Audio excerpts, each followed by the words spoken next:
Hi, and welcome to Otto & Sons Nursery. Today we're going to talk about blueberries and blueberry care. It's a beautiful day here in Fillmore, and blueberries grow wonderfully in our area. Fortunately, last few years, last decade actually, they developed blueberries that are for low chill areas like ours. In the past, only the high cool areas that got lots of cool weather could produce blueberries. But these new varieties are excellent for our area, and they produce tons of fruit. My wife's been making jam and blueberry coffee cakes and all kinds of wonderful things with them when we've been picking them in the nursery. So today we're going to talk about blueberries and how to grow them. The biggest thing about blueberries, you want to have them in full sun. They prefer full sun. If you are inland though, where it's pretty warm, like Santa Clarita or the desert areas, you want to have them on the east side of your home so it gets afternoon shade, because that intense afternoon sun could actually sunburn the plants. But generally speaking, they can grow best out in full sun. The other thing you want to do is have them in raised pots. This size pot is excellent. A wine barrel like this, or a big plastic tub.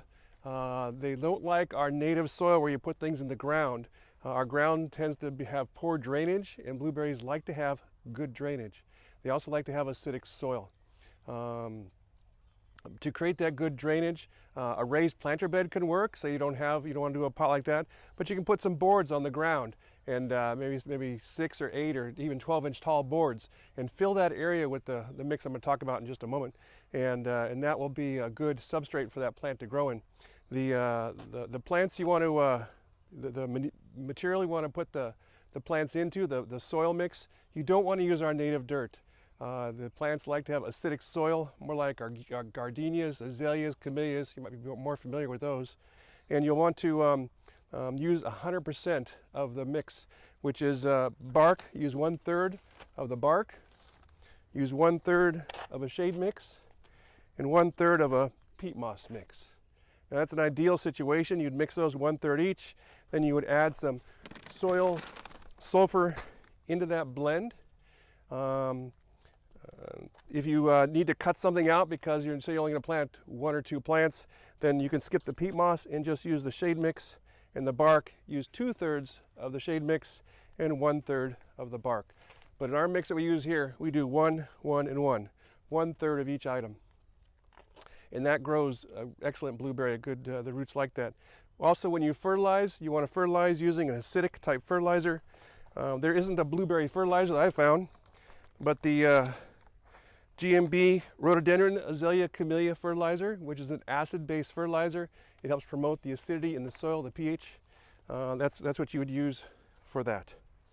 Talking about very good drainage. The other, let's see, things. When you plant blueberries, you want to use multiple varieties. They are self-pollinating, so you will get some fruit if you just have one plant. But if you mix the varieties, they'll cross-pollinate. Also, a real benefit of the cross-pollination and the multiple varieties is that you'll have a longer season. Harvesting blueberries is May through June. It's about a 6-week window. Some early in that 6 weeks, some late in that 6 weeks. You can see here some of these ones are just finishing up here, and some are just coming in into harvest. So you want to mix the varieties so you get a longer crop going. Let's see what else. Watering. They want to have consistent water all the time. So you want to go through and on your drip irrigation or your hand watering, you want to have consistent watering so it's moist all the time. If they dry out, they're not going to be happy. Fertilizing, fish, trimming, mulching. Let me talk about trimming a little bit. Unlike roses, which you know we grow a bunch of roses here, but unlike roses, these you trim. You do not trim in January. They fruit on the last year's wood. So when you do the trimming on these, you'll do it after you harvest your fruit. So in July, late June, even now when some of these are already finished, you go in and you'll clean up any dead branches that might be on the inside.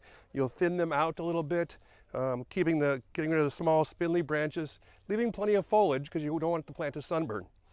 You'll take but don't do any pruning in January, because you're pruning off your wood that's going to produce your fruit. That's the biggest key with blueberries is all the pruning is done after you harvest in June, May or June. Mulching, I always think a good layer of 2 to 4 inches of mulch is excellent. We like the zero mulch, but any kind of a mulch product you can put on top of the soil. Helps hold the moisture in, helps control the weeds, helps feed your soil with the microbiology, but any kind of mulch is good. Pest issues, thrips don't have any pest issues at this point except for birds. Birds will love to see the fruit. They'll decide that these are just amazing fruit. They'll come on in here and look at that one. Yeah.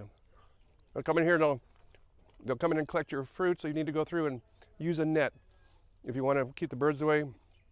If you do use a net, be sure the net comes down and all the way and covers the entire plant and ties it so the bird can't get underneath and gets trapped inside. And then once the fruit is gone, be sure to remove the net. That way the plant doesn't grow through the net. It's really hard to remove at that point. I think that's everything on blueberries. If you have any questions, write us in the comments and let us know. And we'll be looking forward to talking with you and coming out and enjoy your garden and enjoy your harvest. Thanks so much.